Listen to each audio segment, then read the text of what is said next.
Radhe Radhe friends, जीवित वाहन व्रत में हमें डलिया भरकर पूजा कैसे करनी है, इस वीडियो में आज हम यही जानेंगे। तो देखिए फ्रेंड्स, कहीं पे पूजा अलग अलग तरीके से की जाती है, डलिया भरकर भी पूजा की जाती है फ्रेंड्स। तो आइए हम जानते हैं कि हमें डलिया भरकर पूजा कैसे करनी है। जीवित वाहन व्रत में डलिया भरने का भी नियम होता है। तो डलिया आपको कब भरना है, कब उसे खोलना है, किससे खुलवाना है, यही आज हम इस वीडियो में आपको बताने वाले हैं। तो जब हम जितिया व्रत की पूजा करेंगे, जीवित वाहन देवता चिलो और सियारिन बनाकर पूजा करेंगे, उसी वक्त हमें डलिया भी भरना होता है। डलिया आप बांस का लीजिए या फिर पीतल तांबे का लीजिए, किसी धातु का लीजिए, या टोटल आपकी इच्छा है। तांबे पीतल का डलिया आप हर बार मांझ धोकर यूज कर सकते हैं, लेकिन अब बांस का डलिया लेते हैं तो आपको हर बार नया लेना पड़ेगा। तो मैंने यहाँ पर पीतल का डलिया लिया है। देखिए, आपको इस तरह का डलिया लेना है और जब हम पूजा करेंगे उसी के बगल में ही हमें डलिया भरना है। तो जैसे हमने पूजा करने की विधि आपको बताई थी, वैसे ही करना है, पूजा करना है, साथ साथ हमें बगल में ही इस तरह का डलिया भरना है। तो डलिया में हम पहले जल के छींटे लगाते हुए इसे शुद्ध करेंगे। डलिया आप बांस का लीजिए या फिर धातु का लीजिए, आपकी मर्जी, करना आपको बिल्कुल इसी तरह से है। फिर हम उसमें चंदन से स्वास्तिक बनाएंगे। तो आपको दिख नहीं रहा है, लेकिन देखिए यहाँ पर हमने चंदन से स्वास्तिक बना लिया है। तो इस तरह से आपको डलिया की पूजा करनी है। अगर आप नहीं है तो टीका लगा लीजिए, 5 टीका लगाकर आप डलिया को पूज लीजिए। फिर हम उसमें सबसे नीचे में झींगी का पत्ता रखेंगे, क्योंकि झींगी के पत्ते का ही खास महत्व होता है इस पूजा में। फिर हम एक फूल रखेंगे। जैसे हम डलिया भरकर भी केवल पूजा कर सकते हैं।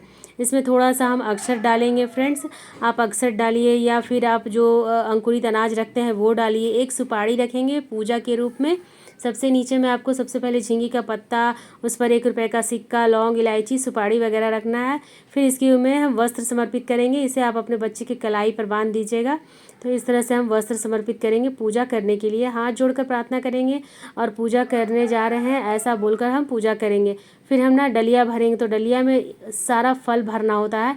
जो भी फल भरेंगे उसमें हम इस तरह से टीका लगाएंगे। सभी फलों को टीका लगाते हुए हम भरेंगे। तो हर तरह के फल, मिठाई, सभी चीज़ें रखती है। खीरा बहुत ही ज़रूरी होता है इस व्रत में। फिर श्रीफल रखेंगे। श्रीफल को ना वंश का प्रतीक माना जाता है फ्रेंड्स, तो आप श्रीफल ज़रूर भरिए डलिया में। इसके साथ ही तरह तरह के फल से, जितने भी तरह के फल आपको मिल जाए, मिठाइयाँ हो और जो भी बच्चों को चीज़ें पसंद आती हैं वो फल हो, मिठाई, आप सभी चीज़ से डलिया को पूरा ऊपर तक भर दीजिए। पुए, पूड़ी, गुलगुले, जो भी चीज़ें बनाते हैं हम, सभी चीज़ों से डलिया पूरा भरा रहता है। जिस तरह से डलिया को हम पूरा भरते हैं, हमारे बच्चे का घर परिवार, उनका जीवन इसी तरह से भरा रहे, इसीलिए डलिया भरकर पूजा किया जाता है फ्रेंड्स।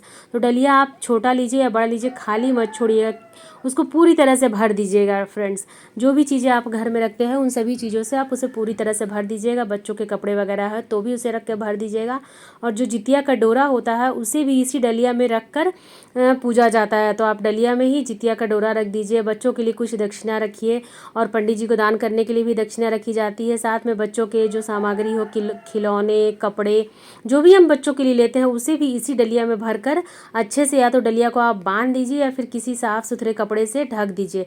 और उसके बाद हमें धूप दीप दिखाकर पूजा करना होता है। तो इस तरह से आप डलिया को ढक दीजिए। पूरा रात ये ऐसे ही ढका रहेगा। फिर अगले दिन जब सुबह में हम पारण करते हैं उस वक्त डलिया को हमें खुलवाना होता है। डलिया को भी हमें खुद नहीं खोलना होता है, इसे बच्चे ही खोलते हैं। जो भी आपके घर में छोटे बच्चे हो उन्हीं से खुलवा लीजिए, या फिर बच्चे बाहर चले गए हैं, साथ में नहीं रहते हैं, तो आप फिर मैं आपको बताऊंगी कि आपको कैसे डलिया को खुलवाना है। तो इसके बाद हम धूप दीप दिखा लेंगे, डलिया की पूजा करेंगे, अच्छे से डलिया को ढककर पूजा करेंगे। ध्यान दें कि चूहा वगैरह हो तो इसे आप कस कर बांध दीजिए, ताकि मतलब ढका हुआ खुल ना जाए। इस तरह से आपको करना है। तो इस तरह से आपको डलिया को अच्छे से बांध देना है। आप गांठ लगाकर भी डलिया को बांध सकते हैं। नीचे कपड़ा रख दीजिए, उसके ऊपर डलिया सजाइए, फिर कपड़े को गांठ से बांध दीजिए। फिर अगर हम जीवित वाहन देवता और चिलो सियारिन की पूजा कर रहे हैं तो सभी की आरती हम एक साथ करेंगे। यदि केवल डलिया भरकर पूजा कर रहे हैं तो आप डलिया की ही पूजा कीजिए। फिर सभी की आरती हम कर लेंगे। कथा सुनने के बाद हम आरती करेंगे। तो बहुत प्रेम पूर्वक आप सबसे पहले गणेश जी की आरती कीजिए, फिर माँ दुर्गा की आरती कीजिए। दुर्गा माँ ने ही गंगा जल देकर सभी बच्चों को जीवित किया था। जिसको गरुड़ महाराज खा जाते थे, उन सभी बच्चों को जीवित करने में माता जी ने ही गंगा जल भेजा था। तो इस तरह से आप दुर्गा माँ की आरती कर सकते हैं। फिर हम हाथ में जल लेंगे और चौकी के ऊपर से 2 बार वार देंगे, डलिया के ऊपर से भी हम वार देंगे। इस तरह से हमारी पूजा, शाम की पूजा पूरी हो जाएगी। फिर सुबह को पारण करेंगे। पारण का वीडियो भी आपको मिल जाएगा चैनल पर कि आपको पारण कैसे करना है। पारण के बाद आपको डलिया खुलवाना होता है फ्रेंड्स।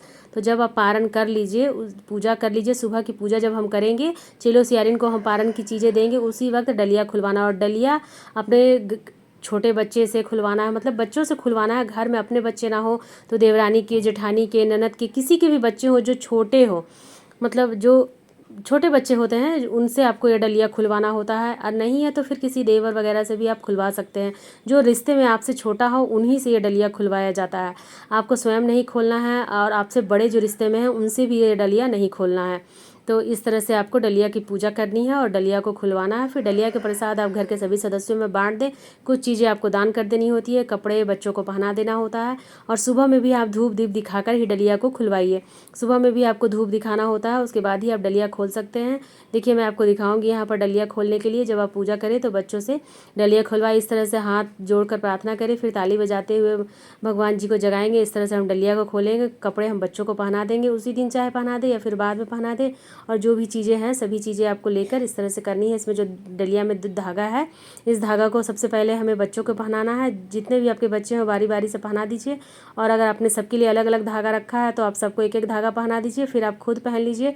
उसके बाद ही आप पारण कीजिए, अनाज खाइए, पारण कीजिए। इस तरह से आपको डलिया भरकर पूजा करनी है। और डलिया का प्रसाद अपने बच्चों को ज़रूर खिलाइए। डलिया में जो भरा हुआ प्रसाद है वो बच्चों के लिए ही होता है, बच्चों को ज़रूर खाना होता है। बच्चे एक दिन में ना खाएं तो अलग अलग दिन बार बार करके खा सकते हैं। बाकी घर के सभी सदस्य डलिया का प्रसाद खा सकते हैं, मगर बच्चों को विशेष रूप से डलिया का प्रसाद खाना होता है। बच्चों के लिए पूजा होती है तो इसलिए डलिया का प्रसाद उन्हें तो ज़रूर खाना होता है। तो इस तरह से आप बहुत ही सरल तरीके से डलिया भरकर पूजा कर सकते हैं फ्रेंड्स।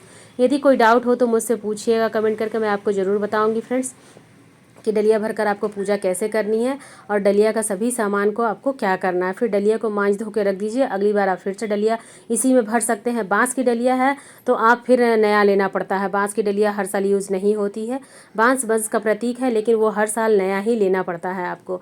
पीतल तांबे की डलिया ही आप हर साल यूज़ कर सकते हैं। तो इस तरह से बहुत ही सरल तरीके से आप डलिया भरकर पूजा कर सकते हैं। इसके साथ ही मैं अपना वीडियो समाप्त करती हूँ फ्रेंड्स। राधे राधे। आप सभी को जीवित पुत्रिका व्रत की हार्दिक बधाई। आप सभी लोगों माताओं को एक बार फिर से